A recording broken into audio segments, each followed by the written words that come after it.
Top 10 tips and tricks in Clash Royale that only the pros know. Yo, what's going on guys, Ian77 here. In today's video I'm going to be showing you my top 10 tips and tricks inside of Clash Royale to get you better at the game. Make sure to like and subscribe if you enjoy, because these videos take a lot of effort to make. Alright, so the first tip here is going to be using the Hog Firecracker deck that I normally play. Alright, so we're going to be trying to make a fancy play here against Baby Dragon. We're going to try to get a King activation off, so it's pretty easy. If you just split skeletons right as the Baby Dragon is crossing the river, and you go with a Firecracker right in front of your King Tower as it's closing in on your tower, you can get a really nice King activation. It helps so much against Graveyard especially, and usually Golem decks as well, so yeah, you can do it really consistently if you practice it a bit, and you can also do it with like archers and with Musketeer in place of Firecracker.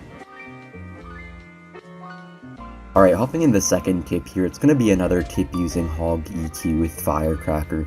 So we're actually going to quickly double drop Ice Spirit and Hog Rider, and what this will do is it'll push the Hog Rider out of NATO range. So if they go with the NATO at a normal timing, it will actually kind of bypass the NATO and can get you a ton of damage here, so a really nice thing to know.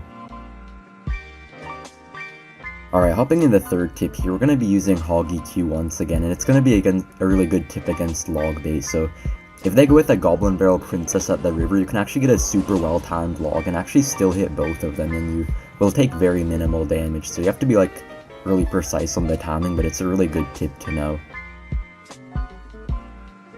Okay, the fourth tip here is going to be using Hog EQ again, and in this tip we're going to be using Valkyrie here. Alright, so when they Archer Queen at the river, normally a Valkyrie won't fully counter it if they use the ability well, but if you use your Valkyrie properly, you can actually kite the Archer Queen and fully counter it every time and not take any damage. Alright, for the fifth tip here, we're going to be up against Magic Archer, and we're going to try to do a good play with our Ice Spirit and Skeletons. Alright, so you can kind of kite the Magic Archer, then you can get a really nice King activation there using Skeletons plus Ice Spirit, and you actually take no damage.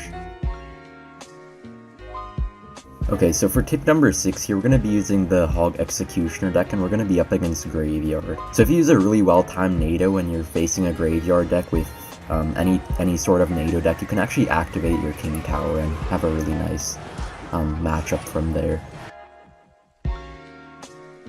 Okay, for tip number 7 here, we're going to be up against Archer Queen once again, and we're going to be using Hog EQ.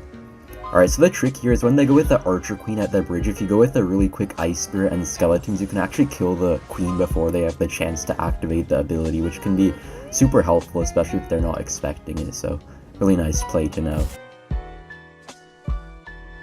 Alright, for tip number 8 here, we're going to be using Hog EQ, and I think a lot of you mid-ladder players will enjoy this tip. The tip here is to always make sure to surround wizards and bombers with skeletons, because if you actually, like normally people just sacrifice the skeletons into the wizard, but if you get like the perfect time, you can surround it, so I'm sure a lot of you mid-ladder players will probably find some use out of that. Alright, so hopping into tip number 9 here, we're going to be using the Giant Skeleton Hog deck that I like to use a lot recently. So if you actually Giant Skeleton at the bridge and then get a Hog on the side, if you get the perfect timing on it, you can actually have your Hog bypass the Tesla placements that would normally pull your Hog Rider. And this actually works even if they play their Tesla higher up, so it's a really good play to learn when you're trying to play the Giant Skeleton Hog deck, because it can really win you a ton of games against those decks with like Tesla and all that stuff. Alright, hopping in the final tip here, we're going to be using Hog Executioner Tornado, and we're going to be facing a Balloon. So if you get an Ice Spirit and a Tornado at the perfect time, you can actually activate your King Tower against Balloon, taking no damage. And it is a pretty risky move to pull off, but if you get it, it's super rewarding and a really nice way to get your King activated. Alright, thank you guys for watching, and see you in the next one. Bye!